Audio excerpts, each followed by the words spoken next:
ایک شخص خراسان سے بصرہ آیا اور اس نے مشہور ولی اللہ حضرت سیدنا حبیب عجمی رحمۃ اللہ تعالی علیہ کے پاس 10,000 درہم بطور امانت رکھے.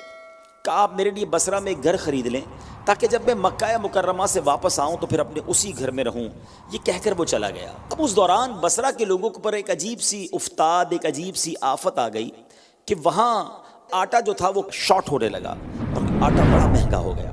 حضرت حبیب عجمی رحمۃ اللہ تعالی نے دیکھا کہ جب لوگ بڑے پریشان ہیں، اناج کی تکلیف ہے، آپ نے وہ 10,000 درہم جو شخص نے آپ کو دیے تھے اس کا آٹا خریدا اور خرید کر وہ آٹا صدقہ کر دیا. یاد رہے کہ یہ ان کا امانت کو استعمال کر لینا یہ اولیاء اللہ کے خاص حالات اور تصرفات کے واقعات میں سے یہ واقعہ ہے، ورنہ ہر ایک کو شرعاً اس کی اجازت نہیں کہ وہ کسی کی امانت کو اپنے استعمال میں لے آئے. بہرحال وہ شخص کچھ ٹائم کے بعد واپس آیا، آ کر کہتا ہے کہ حضور وہ میرا گھر آپ نے خرید لیا ہے جو میں نے آپ کو رقم دی تھی؟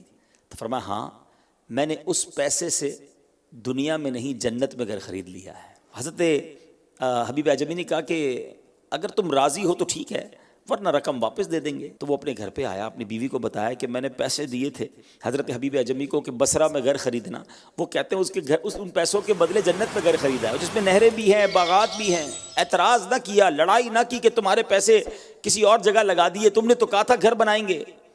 کہتی ہے اگر حضرت حبیب عجمی کہہ رہے ہیں نا تو ایسا کرو کہ ان کے پاس جا کر انہیں کہنا ایک دستاویز لکھ کر دے دیں کہ آپ نے ہمارے لیے جنت میں گھر خریدا ہے. یہ شخص آیا حضرت حبیب عجمی سے، کہتا ہے حضور ٹھیک ہے مجھے منظور ہے، یہ ڈیل کنفرم، مگر ایسا کریں کہ کوئی لیٹر، کوئی کاغذ، کوئی سند تو دے دینا.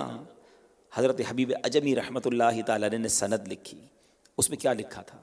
بسم اللہ الرحمن الرحیم.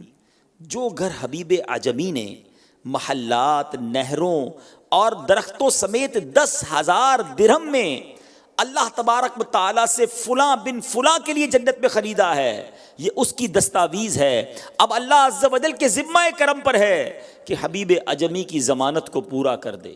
یہ شخص یہ لیٹر لے کر گھر آیا بڑی خوشی خوشی. وہ شخص بڑا اولیاء اللہ کا چاہنے والا تھا. کہتا ہے اس دستاویز کو، اس خط کو، اس لیٹر کو میرے مرنے کے بعد میری قبر میں ڈال دینا. پر اس کے کفن میں یہ رکا ڈال دیا گیا. اب جب صبح ہوئی تدفین کے بعد تو لوگوں نے دیکھا کہ اس شخص کی قبر پر ایک پیپر پڑا ہوا ہے، ایک رکا پڑا ہوا ہے جس میں لکھا ہوا ہے یہ حبیب عجمی کے لیے اس مکان سے براءت نامہ ہے جو انہوں نے فلاں شخص کے لیے خریدا تھا. اللہ عز و جل نے اس شخص کو وہ مکان عطا فرما دیا. لوگ وہ پیپر لے کر حضرت حبیب عجمی کے پاس آئے کہ حضور قبر پر یہ لیٹر لکھا ہوا ہمیں ملا ہے. اللہ اکبر. حضرت حبیب عجمی نے وہ مکتوب لیا، خوب روئے، خوب آنسو بہائے اور فرماتے اللہ تعالیٰ کی طرف سے یہ میرے لیے بھی تو براءت نامہ ہے کہ رب نے میری کہے کی لاج رکھ لی. اے میرے میٹھے اسلامی بھائیوں، کیا سیکھنے کو ملا؟ صرف دنیا ہی سب کچھ نہیں ہے، کچھ سودے آخرت کے بھی ہوتے ہیں، کچھ ڈیل ہمیں آخرت کی بھی بنانی چاہیے، کچھ ایسی انویسٹمنٹ بھی کرنی چاہیے جس کا منافع، جس کا نتیجہ، جس کی برکتیں مرنے کے بعد مجھے اور آپ کو ملے اور ایسی ملیں.